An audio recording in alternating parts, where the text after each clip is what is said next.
Tout commence avec la première manifestation d'énergie méconnue de nous, qui ne se lasse pas de nous apparaître sous une multitude de formes.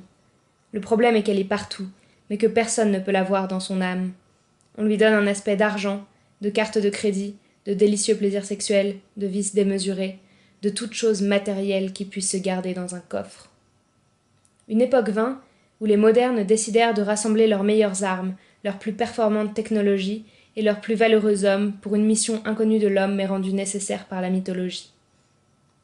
Ils quittèrent leur base à la tombée de la nuit. Un long voyage les attendait, et il valait mieux le commencer de nuit afin de faire bénir son terme par le lever du soleil.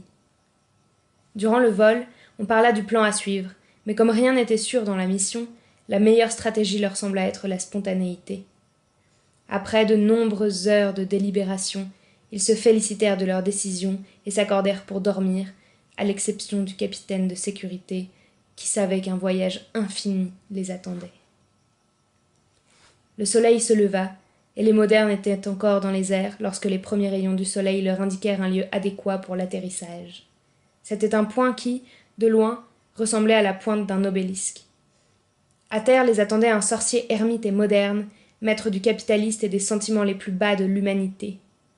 Les moteurs du vaisseau ralentirent à mesure que s'approchait le port d'attache où les attendait de pied ferme cet obscur personnage. À l'ouverture du cockpit, une grande émotion submergea notre pilote de voir, à nouveau, le visage du sorcier, qui les attendait avec 2 modernes camionnettes destinées au voyage vers les terres qui renfermaient le grand trésor. Pendant que certains déchargeaient le matériel, d'autres parlaient avec le sorcier du chemin à suivre vers les terres mystérieuses. Pour ce faire, il fallait d'abord se rendre compte de l'état des camionnettes.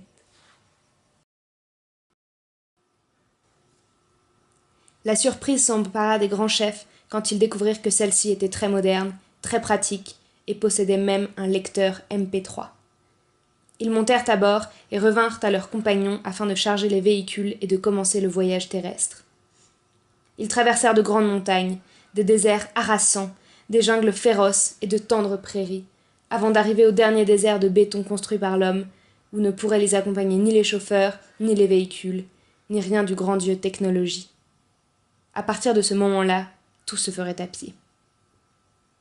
Ils marchèrent des heures durant à travers le désert et aperçurent finalement, à la tombée du jour, une colline couronnée de feu. C'était l'entrée de la ville des mystères. Le passage était barré par un immense tronc. 3 d'entre eux se chargèrent alors de l'enlever. Après cela, 3 d'entre eux restèrent à l'entrée pour monter la garde, pendant que les autres entraient vaillamment dans la ville. Ils déambulèrent à travers les rues obscures, où ils pouvaient à peine discerner leurs propres ombres. Ils arrivèrent à un premier temple, dédié à une divinité acéphale et protégée par des colombes. Le lieu était si confortable que l'un des compagnons décida d'y rester afin de vénérer la divinité. Les autres poursuivirent leur quête du fameux trésor jusqu'à ce qu'ils arrivent à un second temple qui paraissait plus important encore que le premier. C'était un musicien, couvert de broussailles. Il adressait son chant à une déesse très sombre, chaussée de coquillages et d'une très grande taille. De la même manière que dans le temple précédent, un des modernes choisit d'honorer sa présence, le lieu sacré, décidé à rester là. Les 3 derniers, suivis du chien, poursuivirent leur chemin, arrivant aux recoins les plus avancés de la ville. Dans le plus dissimulé de ces endroits, ils tombèrent sur une grotte. Entrés vers l'obscurité, le plus jeune choisit de rester là, faisant le guet devant la caverne. Le sorcier et le dernier des modernes pénétrèrent dans les entrailles de la terre, précédés du fidèle berger. Le dernier des modernes, inquiet, cherchait son chien à grands cris. Cela faisait maintenant un moment qu'il ne l'avait vu ni entendu, et qu'il était seul avec le sorcier, si moderne et juvénile comme le lui permettait sa condition capitaliste. Cette dernière étant celle qui corrompait son pouvoir, elle provoqua en lui une grande moquerie et un nécessaire abandon de l'homme, et il se transforma en un grand serpent rouge qui avait une blessure sur le ventre. Le serpent joua un moment avec le pauvre mortel, avant de disparaître. L'homme, perdu, commença à marcher à l'aveuglette. En chemin, il rencontra 2 êtres à l'apparence étrange et qui portaient avec eux des épées. Le dernier des modernes se rendit, sous le choc, et décida de les accompagner de son plein gré.